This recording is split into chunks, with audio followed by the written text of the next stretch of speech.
In January 1925, a 16-year-old white schoolgirl was walking to school in Tishomingo County, Mississippi, when she was stopped by a black man with a gun. She was ordered to go to the nearby woods where she was raped. Robert Milton was pronounced guilty of rape in a one-day trial held behind closed doors and sentenced in one day to be hung. Robert Milton's last words was that he was innocent before God. The public, unable to hear the testimony or the trial, but only hearing Robert's passionate words, many people through the years in the county believed that he was innocent of this crime. Now, this is a statement from a lady who is now in her 90s, but at the time was a 9-year-old girl who came with her mother to witness the hanging of Robert Milton. Well, it was very sad. I was only 9 years old, and my mother took me to see the hanging. And back then they let kids see such things, and it was so tragic that it stayed in my mind always. And when I think about it, I almost start crying. They had this black man in the window. They had a special platform for him to stand on, because it would drop down from the window down below, and had him in place at the window where we could see him. And they asked him if he had any last words, and he said yes. He said, "Before God, I am innocent." And then they released the contraption. There was a huge crowd there, and a lot of angry words were being said. The law was trying to keep them calm and not start a riot out there. And so I know a great deal of the people believed the same as I do. My mother, of course, believed he was innocent, and later it was proven that he was innocent. The girl that he was charged with raping had a white baby, and she was trying to put the blame on this black man so that her family and friends would think she was innocent of everything. She is trying to save her reputation. End of quote. Now, these rumors and stories of this girl causing an innocent man to be put to death have circulated through the Tishomingo County for years. Now, if they are true, then a great injustice has been done to Robert Milton by the state of Mississippi and by the county of Tishomingo. But if they're not true, then this 16-year-old schoolgirl has suffered greatly all these years from gossip and idle talk. We'll let you decide. Our information comes from newspaper articles that was written at the time. And although the county has long ago misplaced the actual court transcripts of the trial, however, we was able to obtain a copy of the trial transcripts from the Mississippi Supreme Court archives in Jackson. Now, according to the local paper, Tishomingo County Sheriff Elmer J. Bullen arrested Robert Milton from the descriptions given. Sheriff Bullen transferred Robert Milton to the county jail in Iuka. Now, this is Iuka now, and this is the way it looked in 1925 when Robert Milton was arrested.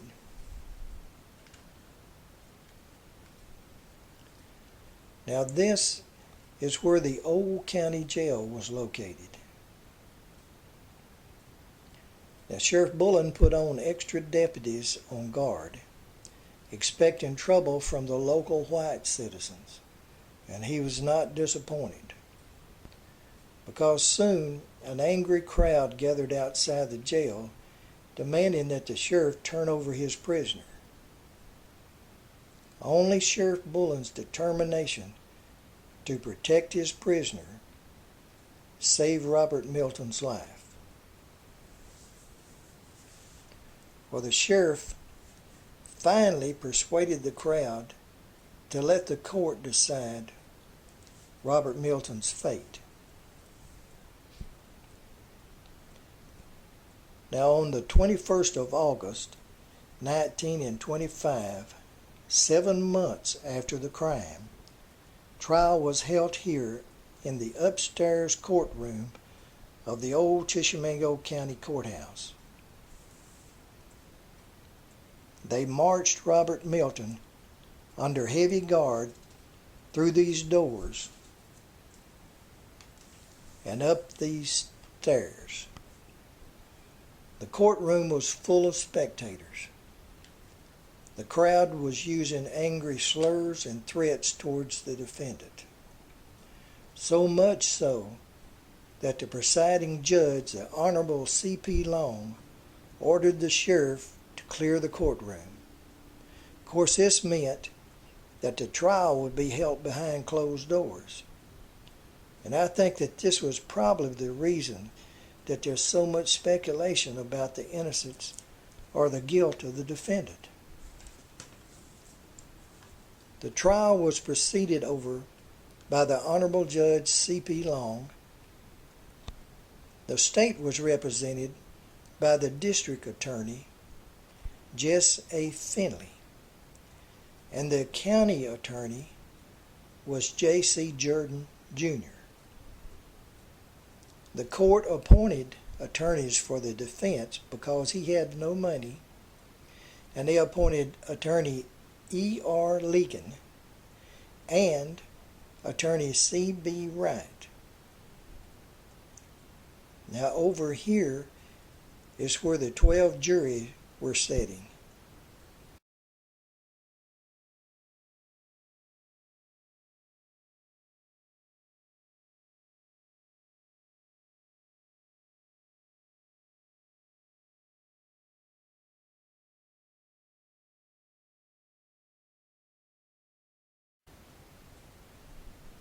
And this was the jury deliberation room.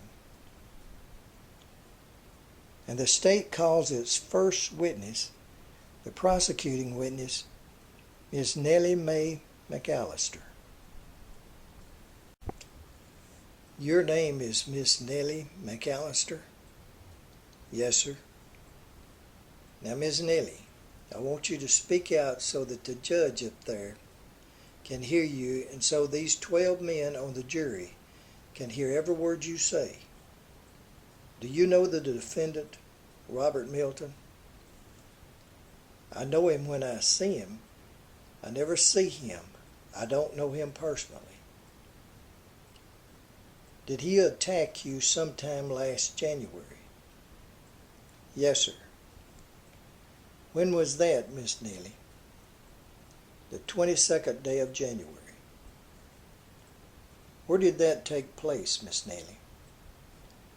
That was on my way to school. What state and county did it take place in? Tishomingo County and the state of Mississippi. Now, where do you live in Tishomingo County? It's about 5 miles from Tishomingo. From the town of Tishomingo? Yes, sir. You live at your father's house? Yes, sir. Where were you going when this took place? I was going to school. Where's the school with reference to your home? It's south from my house. About how far? Somewhere about a mile. Now, how did you go there? Was it around the road or over a path or how? I was going a nigh way through a path. On a path? Miss Nellie, were you riding or walking? Just walking. Where did you meet this man? I didn't meet him. Well, when did you first see him? Well, he was right on me when I first saw him. Well, now, were you at the time on that path? Well, it was somewhere, I don't know how far from the schoolhouse, but it was down in a thicket. Was it down in a branch bottom? Yes, sir. Was there any house along the path? No, sir, only the one little house up on the Kinder Hill. Did anybody live in that house? No, sir. The path went by this house? Yes, sir, went right through the yard of the old house. Now, where was it with reference to the old house that he attacked you? It was right back from me, like the house was there. I was going down the path, and it was right back of there. And he came up from behind you? Yes, sir.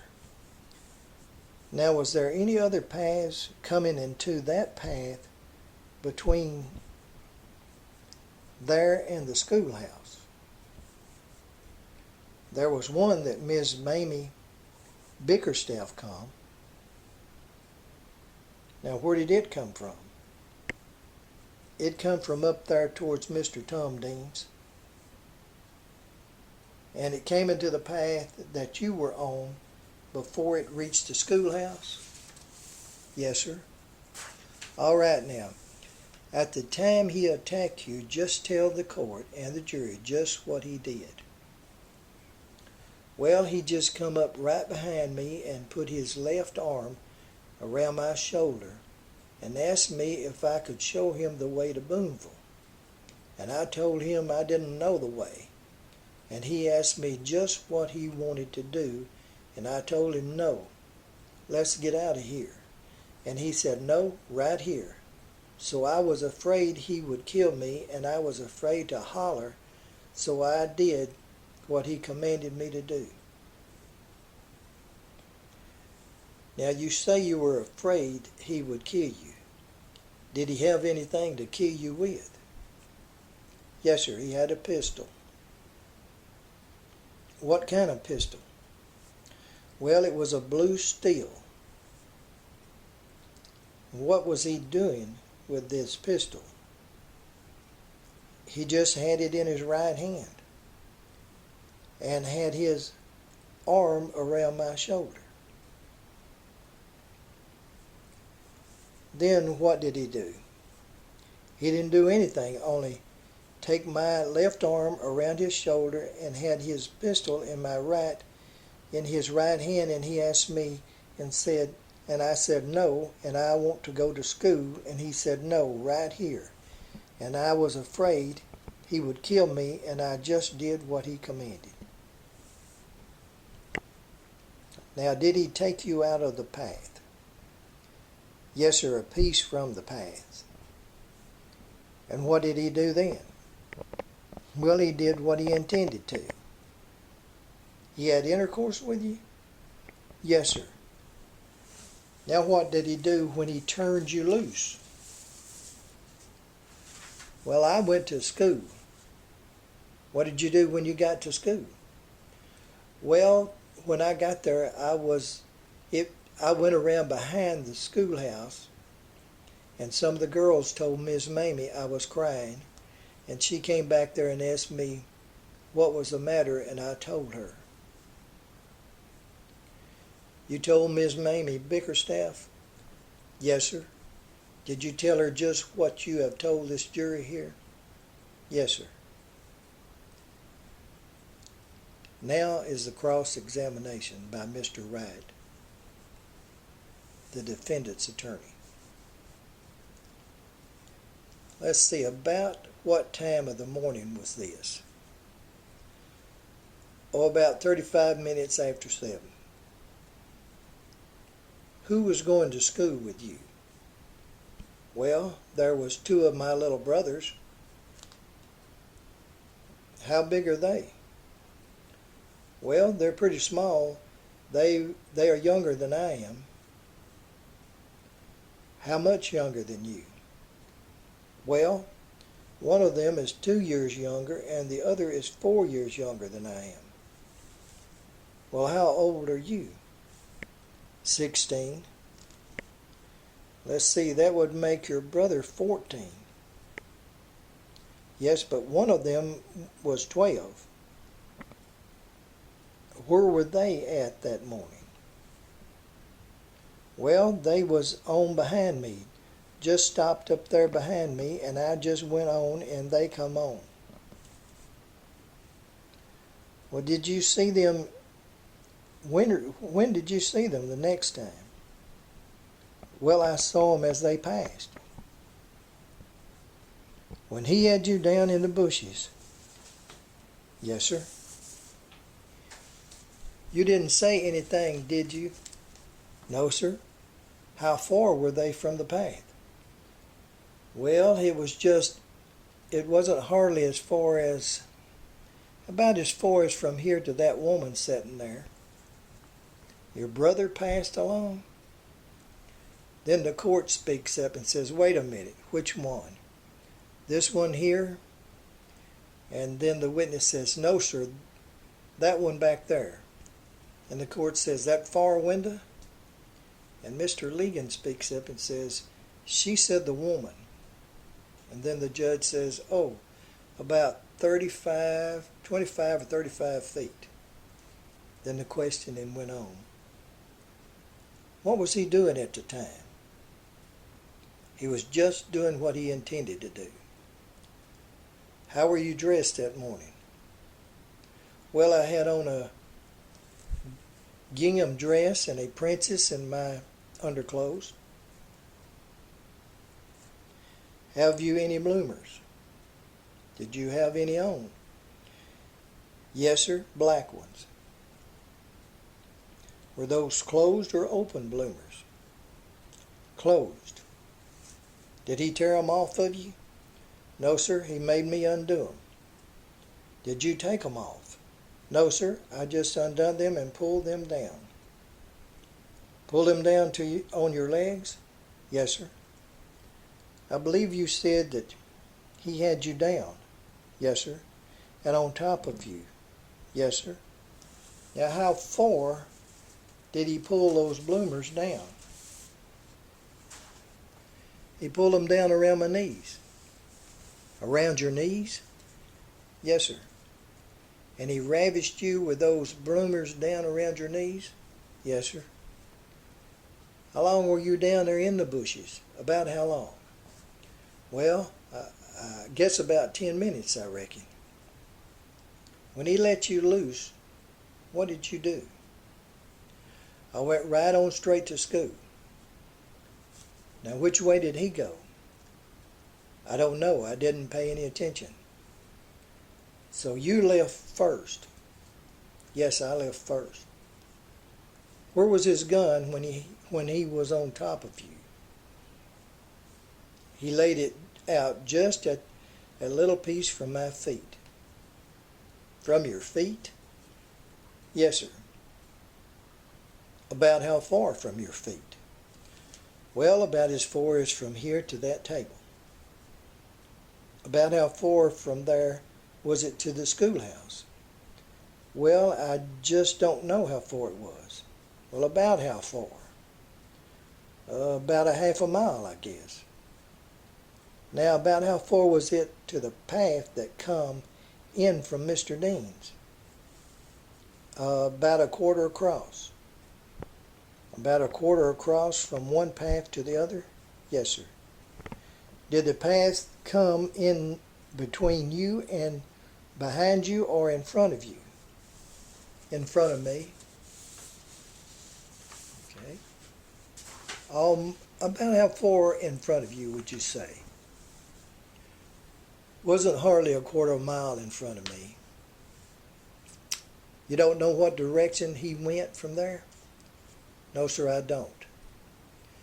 Do you know it was the fellow sitting right there pointing at the defendant? Yes, sir, that's the fellow, the very one. He had a mustache like he's got now? No, sir, didn't have a mustache. Only had a little bit right here. How many times have you seen him before? I never did see him before. How many times have you seen him since? Just here. They brought him there that night, and I knew him as quick as they brought him. And you haven't seen him till this court since then? No, sir. You told them when the sheriff brought him down there that he looked like the nigger. I told them it was him. I didn't tell them it looked like him. Are you positive you told them that was the same nigger? Yes, sir, I am positive I told them it was the very one. And you're certain you didn't say it looked like the nigger? I am certain. I know it was him. About how long were you going over to the schoolhouse? Well, I run every hop of the way after I got away from him. I run. Now, who was there when you got there? Well, just some of the school kids. Some of the girls about your age and size. Yes, sir. You didn't tell them about it, did you? No, sir. They didn't any of them ask me, and I didn't tell them. And when Miss Mamie Breckenstaff come, they told her I was crying. And she come around to see and asked me what was the matter. Now, your little brothers were there? Yes, sir, they were there. You didn't tell them about it? No, sir, I didn't. How long was it before Miss Mamie came? I just got there when she come to the front. I just had walked around to the back of the house. You didn't tell her about it until she asked you about it. She come around and asked me what was the matter, and I told her. Now, this is the redirect examination. Now, you say you identified him. How was he dressed when he attacked you? He had on a khaki shirt, and overalls and jumper and leggings, and a pair of yellow trousers under his overalls. Under his overalls? Yes, sir. Now, when the officer brought him up to the house that evening or night, did he have on the same clothes he had on that morning? Yes, sir. Now, this is the recross examination.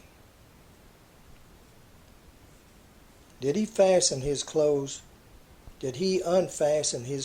when he was down there in the thicket? That is, did he let his clothes down? Yes, sir. He let his breeches down.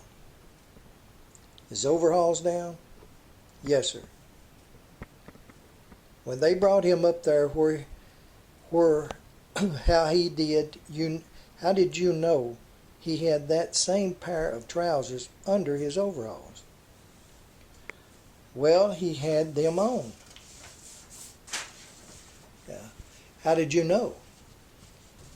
I didn't see them that night, but I know that he had them on that day, and he had on the same shirt. Did you know what he had on that night? He had on that khaki shirt, and he had on his overalls, had on a cap, and had on the very same cap he had on, and he had on the very same leggings. Couldn't some other Negro have had on the same colored shirt? Yes, but I know it was the same. Now, please answer my question. And then the district attorney, Mr. Finley, jumps up and says, she's answered your question. And then the court says, yes, that's for the jury to pass on anyway. Go ahead. Okay. Who was it brought him down there that night? Mr. Omar Bullen, that man sitting right there. All right, this is the redirect examination. Now, Ms. Nellie, you stated a moment ago that he had intercourse with you. State to the jury whether he penetrated your private parts with his private parts. He did. That's all.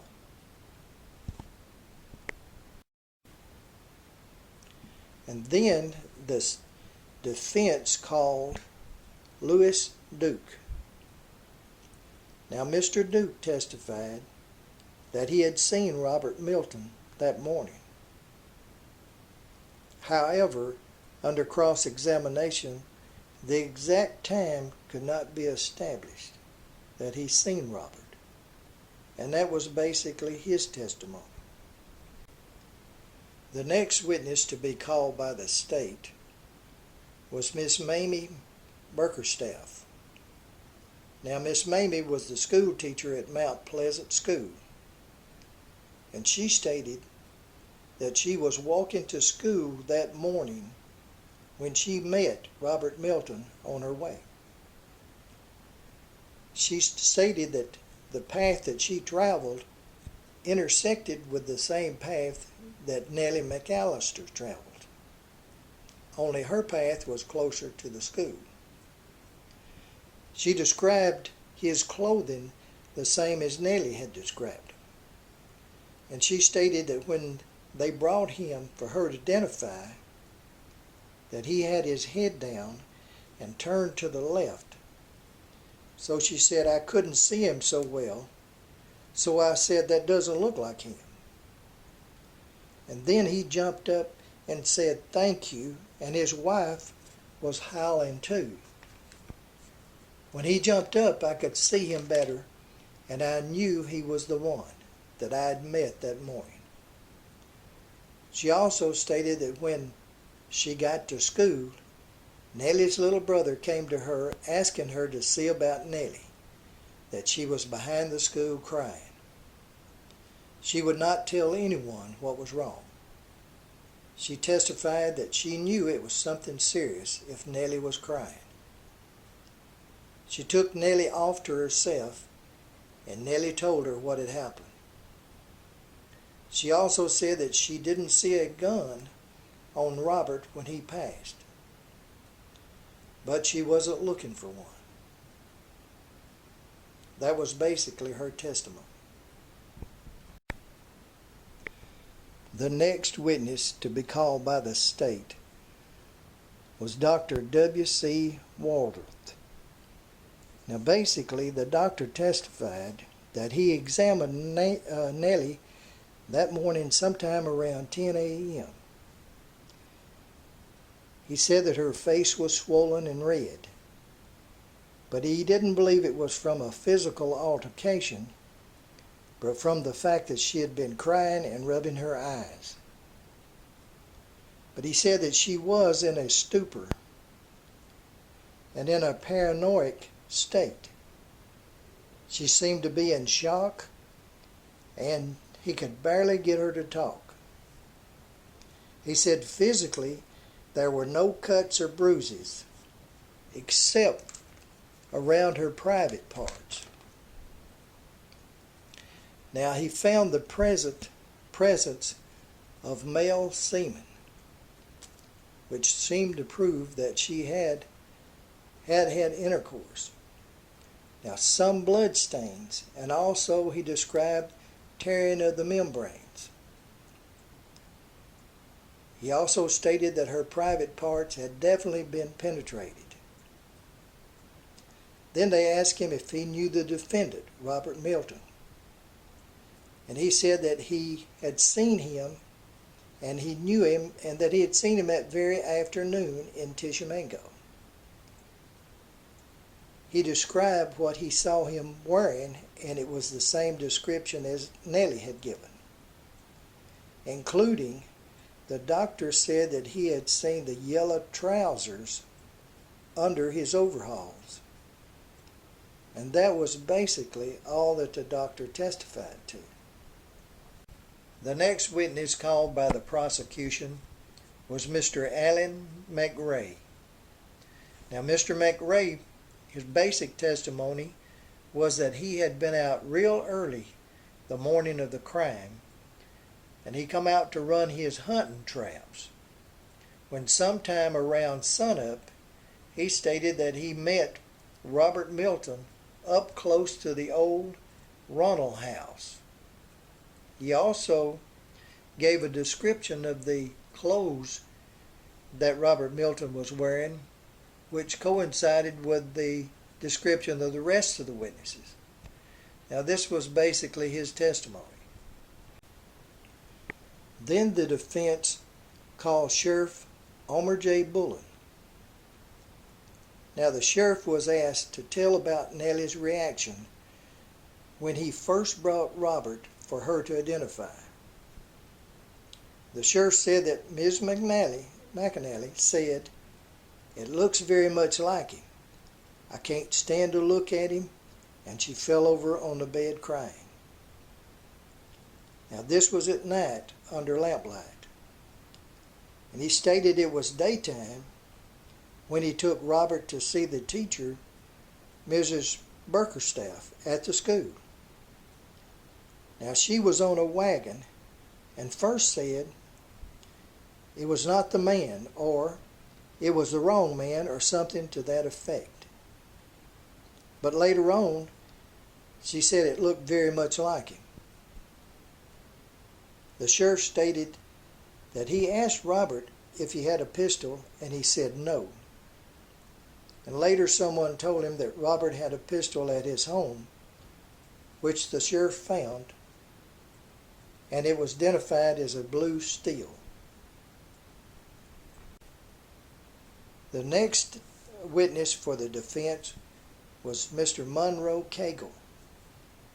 Now, Mr. Cagle's testimony was that he had gone over to sell a cow to Reese's Fly and also to bird hunt that morning, when he stopped back by the new ground where Robert Milton was clearing ground, and that he had talked with Robert somewhere around 9 or 10 o'clock. Now, the point of his testimony was that Robert seemed his normal self, and that there was nothing unusual about his demeanor or his attitude, and that he didn't seem bothered or worried about anything, not like someone might that had just raped somebody. That was basically his testimony. The last and final witness was the defendant, Robert Milton.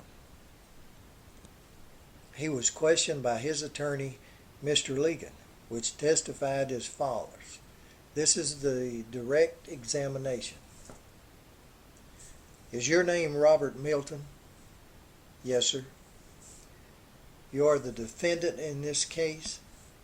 "Yes, sir." "Now, Robert, you remember the day on which it is alleged that you committed this crime down there?" "Yes, sir." "Did you spend the night at home before that day?" "Yes, sir, sure did." "About what time did you arise in the morning?" "About 7 o'clock. Just about sunrise." "About sunrise?" "Yes, sir." "All right, now, what did you do after you got up that morning?" "Well, I got up that morning and I went to the wood pile and cut some wood and carried it in the house to the stove to cook breakfast with. And my wife got breakfast, and after I got breakfast, I went over there to Uncle Lewis's and taken my axe up there with me and got his file to sharpen my axe with. And then I went over there to the new ground and remained in the new ground till they come up there and arrested me." Now, you heard these witnesses, what they had to say about where this crime was committed over there that you are accused of committing. Now, state whether or not you were over there at that time.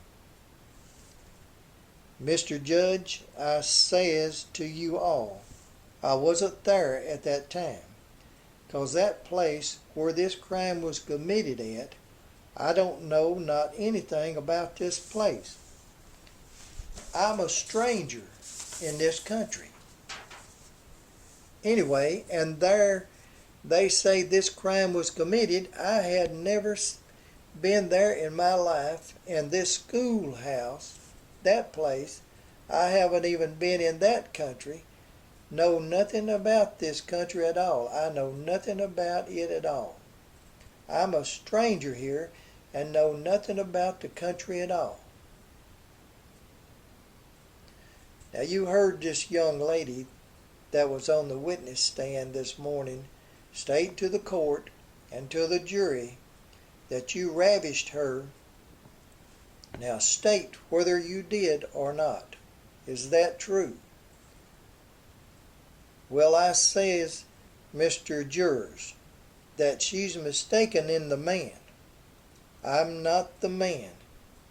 I don't say it wasn't done. At the same time, I can't say and be justified as to who it was.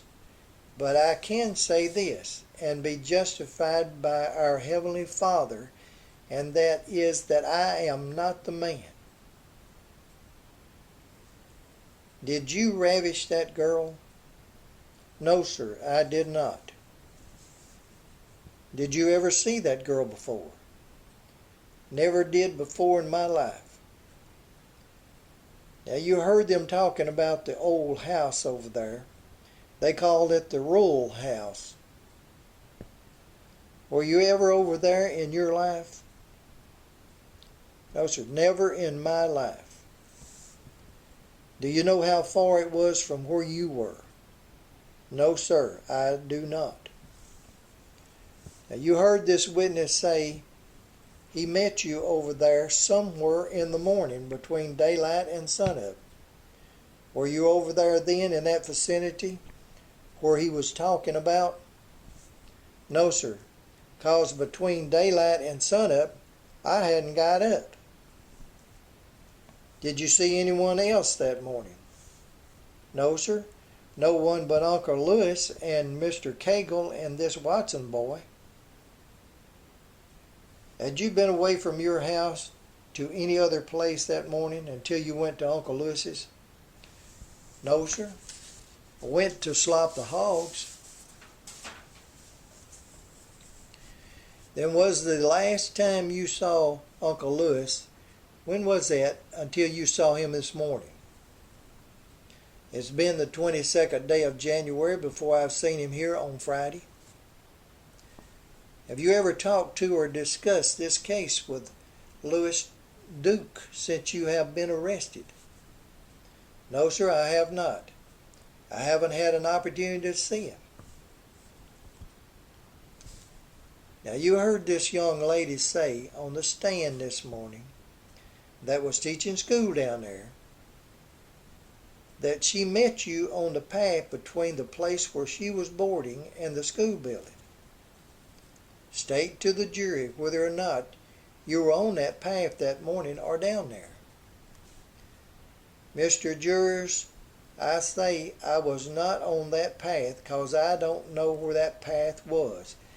And if I had to go there in the broad daylight time that ever was, even midday, the sun shining bright down there, I could not make my way down there. Were you ever in your life? Never in my life. Did you see this young lady there that morning? No, sir, did not. Now this is a cross-examination by Mr. Clark. Now Robert, you know Mr. Allen McRae, don't you?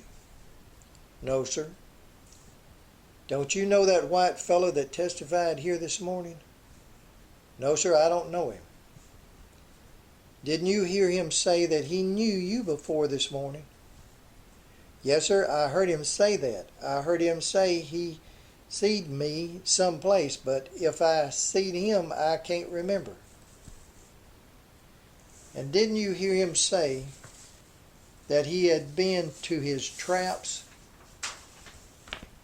down there in the bottom, and just about sunup he met you near this old house that they had all testified about? Yes, sir, I heard him say that, but not saying it to deny his word, but he's sadly mistaken in the man. He didn't meet you there then? No, sir. He's mistaken? Yes, sir. And Mrs.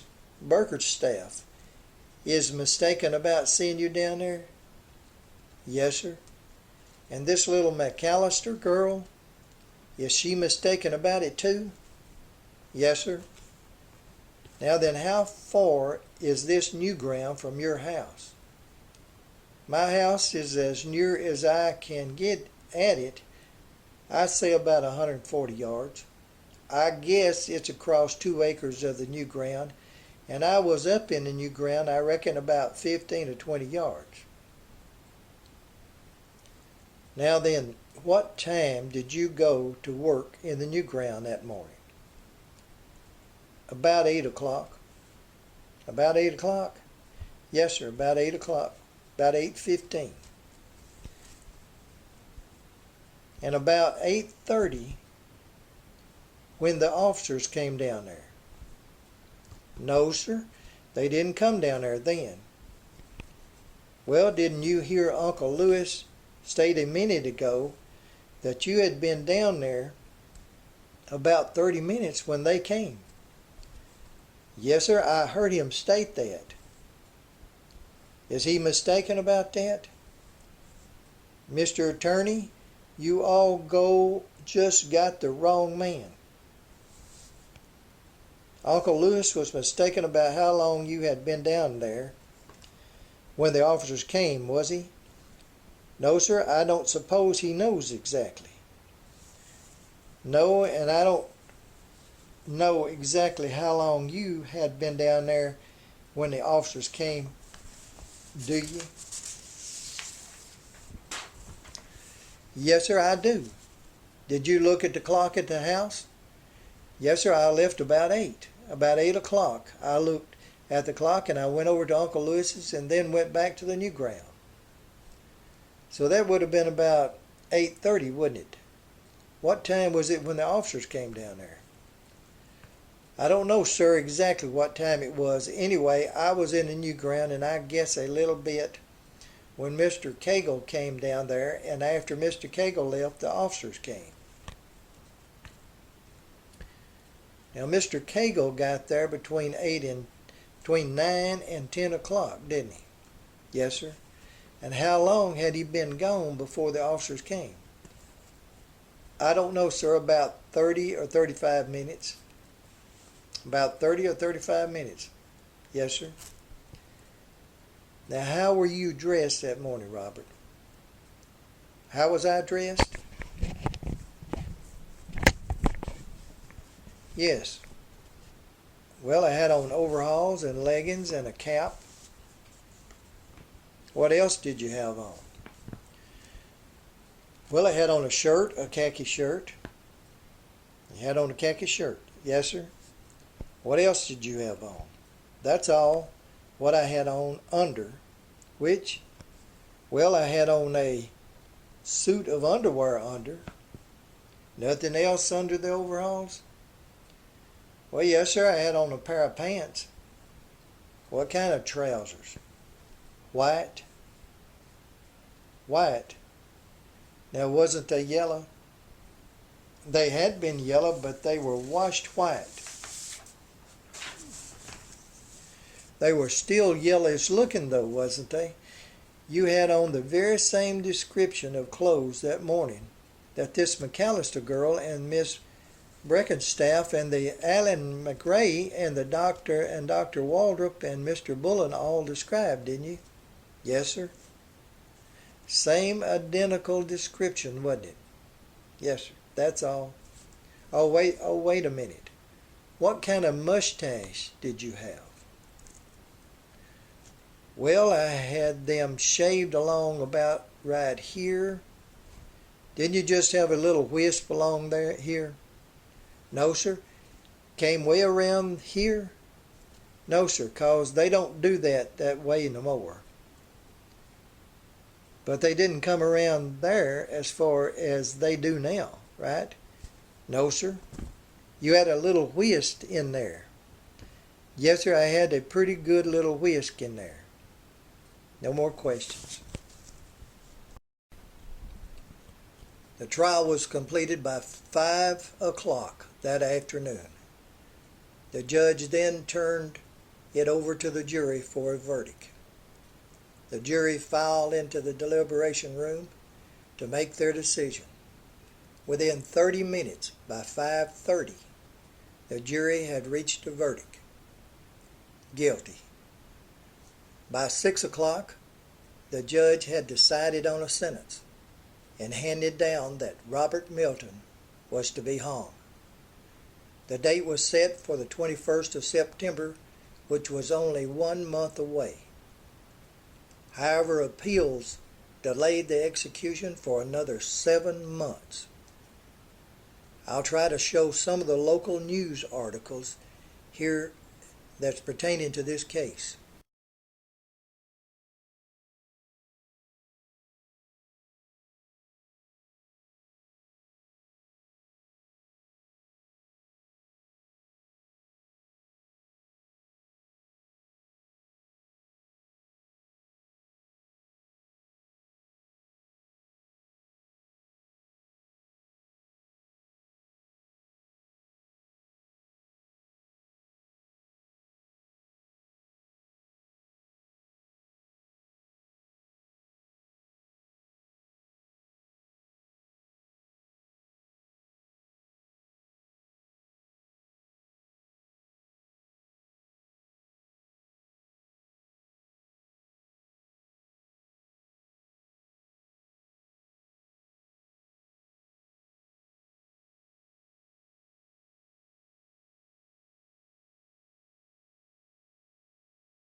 And on the 7th of May, 1926, some 15 months after the rape occurred, Robert Milton was brought back up these stairs, again under heavy guard. The courthouse was once again cleared of all spectators, which forced the public to gather outside these windows on the sidewalk to observe the proceedings through these open windows. A high platform had been built at the top of the stairs with a trap door and steps leading up to the platform. Robert Milton was asked if he wanted to say any last words, and he said yes. He made a passionate plea to his innocence, stating before God, "I am innocent," he said. Some even said that he said the guilty party, although he didn't know who it was out there someplace in the crowd. This plea caused many to believe in his innocence for years. Nevertheless, at 12:40 p.m. on 7 May 1926, Sheriff Homer J. Bullen sprung the trap door that took the life of Robert Milton. People say that the sheriff said that for years this had bothered him. After the trap door was sprung 10 minutes later, Robert Milton was pronounced dead. His body was taken down and placed in a coffin, and they took his coffin down the stairs and laid it in the courthouse hallway for viewing by a curious public.